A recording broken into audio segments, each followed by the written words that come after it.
montagnes merveilleuses et de l'eau magnifique, pays de la terre sacrée et des hommes d'excellence, a été choisi par deux rois comme capitale pendant 42 ans, 968-1010. Sur le chemin de Tam Cốc Bích Động se résonnent les voix de la montagne des grottes millénaires de Ninh Bình. Le Créateur a offert à Ninh Bình une beauté de l'eau et du marbre. Le bateau s'oriente vers Tam Cốc et Bích Động comme s'il glissait sur une bande de soie entre deux tapis de rizières. Rien n'est comparable à la création de la nature. Tous les monuments et sites de Ninh Bình constituent des circuits séduisants les touristes vietnamiens et étrangers.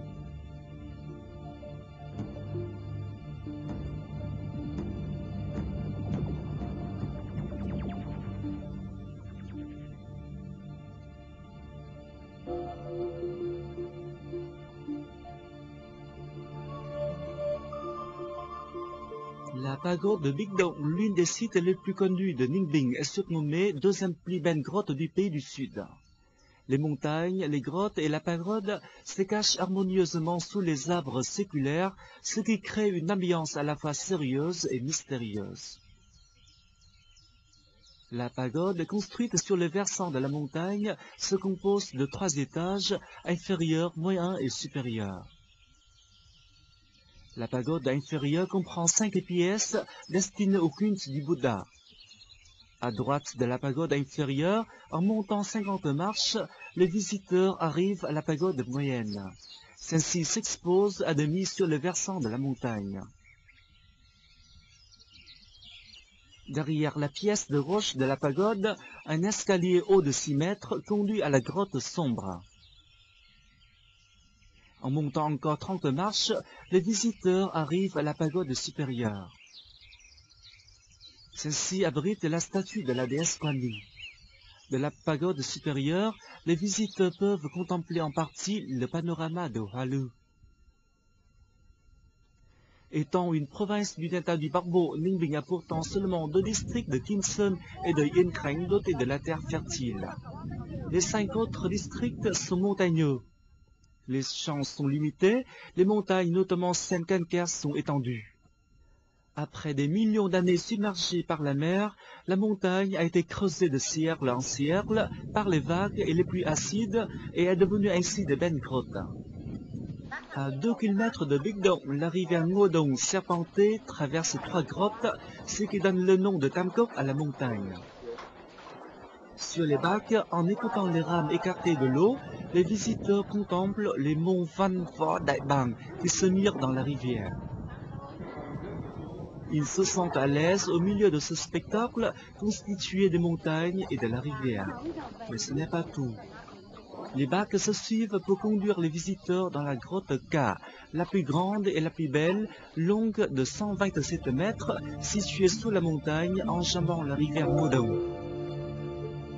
Ici, les visiteurs ressentent l'air frais des champs, notamment en pénétrant la grotte et en contemplant les stalactites qui stimulent l'imagination.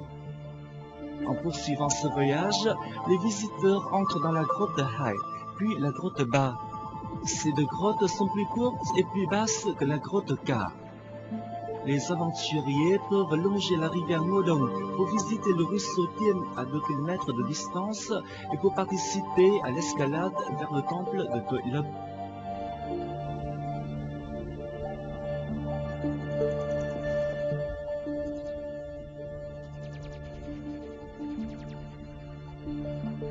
Après la visite de Tam Cốc, les bateaux emmènent les touristes vers le quai Thanh pour visiter le temple de Thái Vĩ. Ce temple est dédié à 4 rois de la lignée Trần qui ont largement contribué au village Van Lâm. Après la porte droite se trouve un clocher à 2 étages et couvert de 8 toitures superposées. Le clocher est en bois de fer couvert de tuiles en forme de chaussures anciennes. Ses extrémités sont courbes comme des queues de paon et de phénix. À l'intérieur, une cloche fondue en 1698. Après la cour d'honneur, c'est la grande porte à 5 entrées délimitée par 6 colonnes en marbre sculpté. La pièce centrale abrite la statue de Trần Thánh Tông, un des rois de la dynastie de Trần.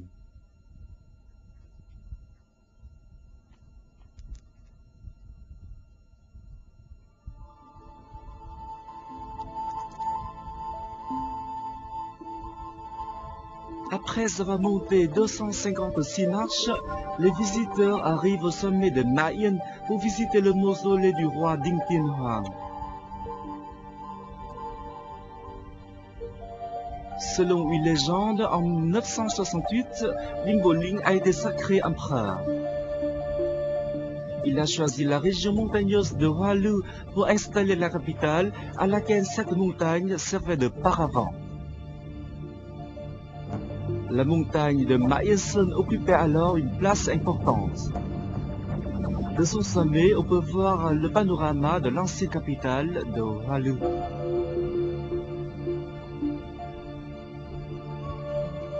Le temple du roi Ding est construit selon une architecture particulière. Dans la cour, devant la salle des cérémonies, se trouve le lit royal en marbre massif. C'est le plus précieux lit de marbre du pays, car il a été réalisé par d'ingénieux sculpteurs. Sur la surface du lit se grave un énorme dragon à la barbe touffue et piquante comme des éclairs. Le seuil de la salle des cérémonies est fait de marbre bleu massif portant des motifs de sculpture artistique comme le couple de dragons gardant la lune, les 4 animaux sacrés, le cahier et la plume.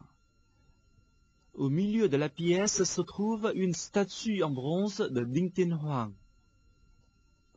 La statue est placée sous un piédestal en marbre bleu massif. 2 dragons se trouvent sur les 2 côtés du piédestal.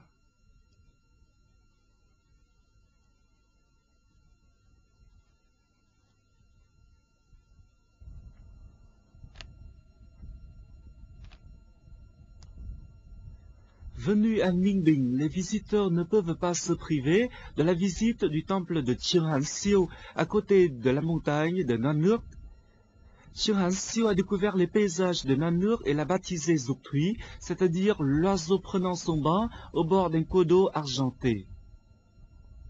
Il a été le premier à graver les poèmes sur les montagnes et en est devenu le promoteur. Après lui, d'autres rois et poètes ont fait le même geste, comme Lê Thánh Tông, Thiệu Trị, Tự Đức, Phạm Sư Mạnh, Ngô Thì Nhậm et Tản. Le site est devenu un recueil de poèmes pendant 7 siècles. Le car continue à transporter les visiteurs vers le parc national de Cúc Phương, le premier du Vietnam.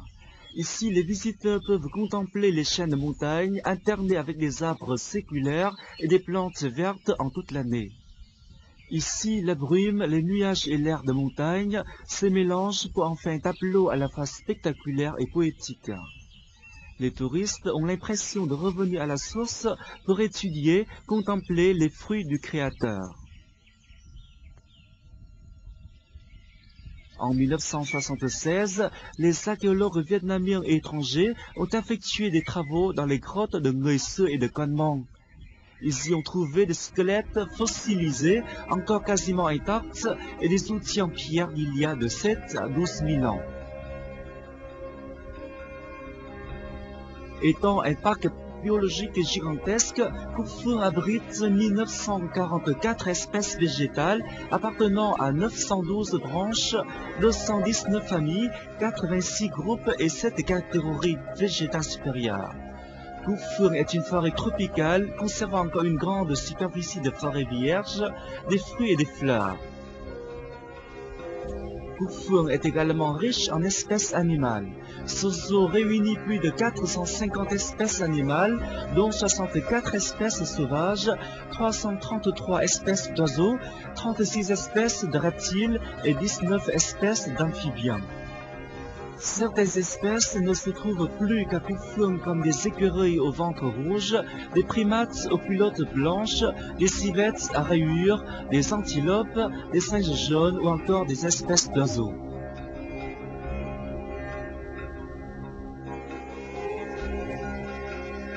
Au lac de Đông Chương, les visiteurs peuvent contempler la beauté artificielle.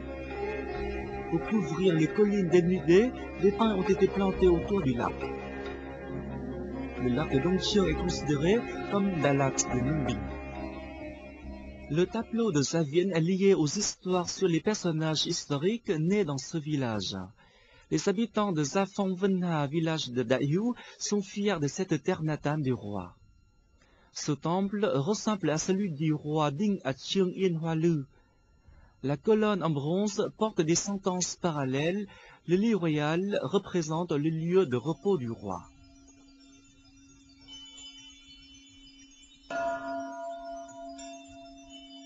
Après avoir monté 105 marches, les visiteurs arrivent à la pagode d'Iklo. C'est un ensemble de pagodes et de grottes, un parfait tableau de paysage naturel.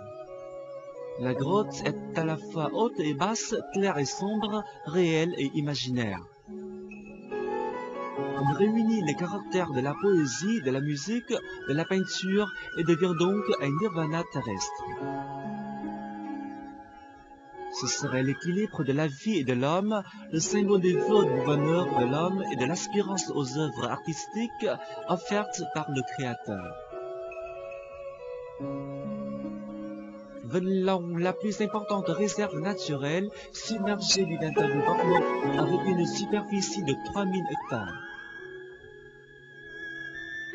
Ces dernières années, les touristes internationaux sont de plus en plus nombreux à visiter Venlong.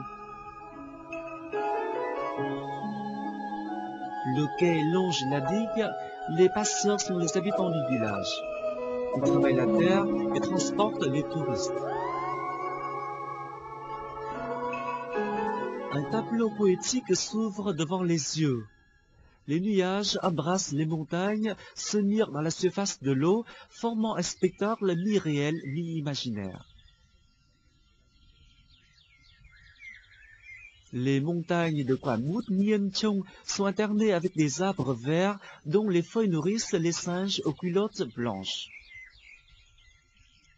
Ces animaux ne vivent que dans ces zones montagneuses et dans le parc national de Kufeng. Dans la journée, nous pouvons les voir descendre chercher de quoi manger ou boire. Le bateau glisse sur les tapis d'algues préservés. Les montagnes de marbre avec leurs légendes emmènent les visiteurs vers un monde mi-réel, mi-imaginaire.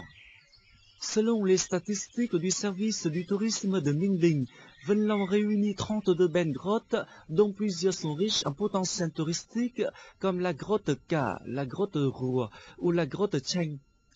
Chaque grotte a sa beauté originale. Venlong n'est pas seulement une réserve naturelle submergée, mais aussi un site culturel. C'est un haut lieu du tourisme écologique, mais aussi un lieu d'étude pour les chercheurs, les étudiants et les élèves vietnamiens et étrangers.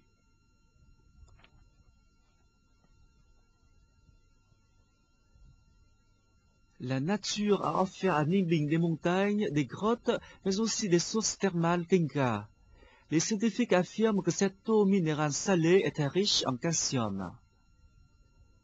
D'une température stable de 53 degrés, les eaux de Kringa peuvent être embouteillées ou destinées au cuir thermal.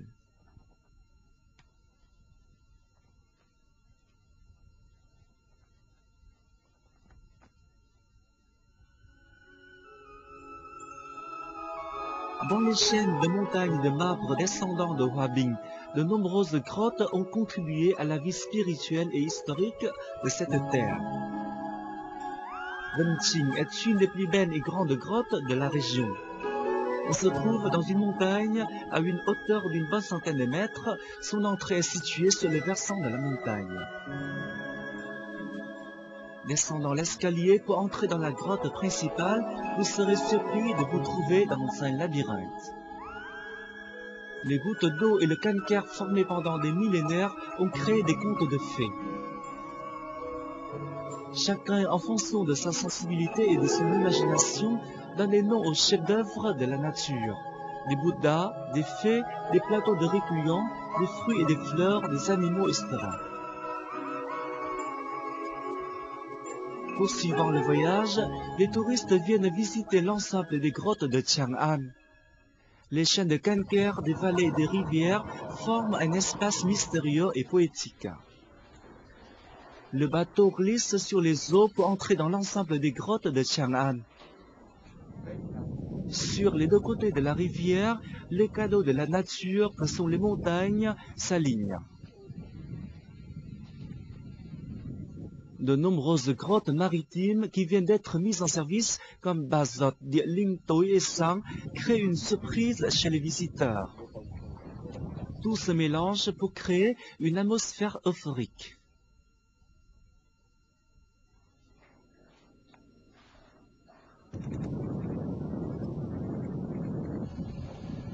Le temple de Fukhong. Personne ne sait de quelle époque appartenait ce plaque minier mort. Dans la montagne, ses racines ont ressuscité, formant des arbres géants qui couvrent le vieux temple. Selon une légende, ce temple est dédié aux 7 amis d'enfance du roi Ding qui l'ont aidé à construire le pays.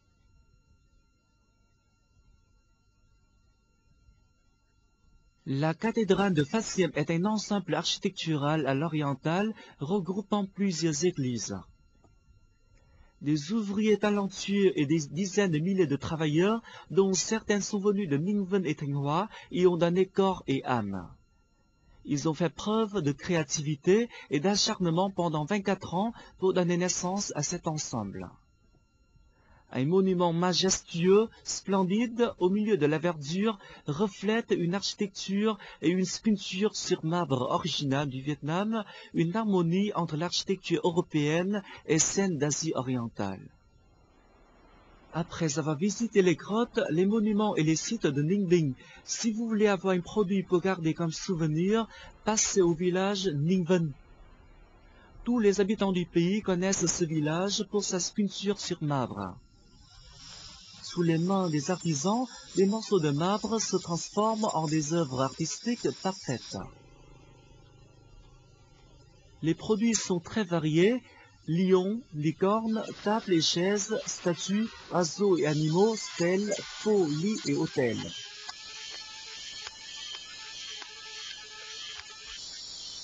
À cela s'ajoutent beaucoup d'autres objets d'art: théières, centriers, pâtres, vaisselle et tableaux.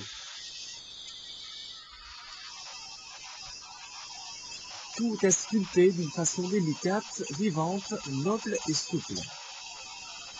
Une preuve de la créativité et de l'habileté des artisans.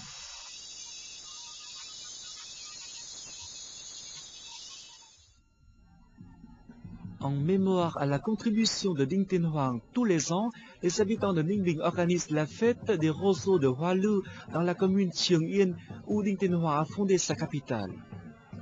La fête se déroule dans le temple de Dinh et Lê. Lors de la cérémonie d'ouverture, la procession part du temple du roi Dinh en direction de la rivière Hoang Long, où le roi se baignait de son enfance pour puiser de l'eau sacrée. L'histoire des héros du peuple reste vivante avec les vestiges. L'esprit des roseaux et la capitale de Hoa Lư d'un pays nommé Đại Cô Việt au Xe siècle sont toujours vivants. Ce pays du marbre, de beaux paysages, est celui des hommes qui ont fait l'histoire. Aujourd'hui, la fête des roseaux est une occasion pour nous de revenir aux origines dans cette terre nommée Ninh Binh.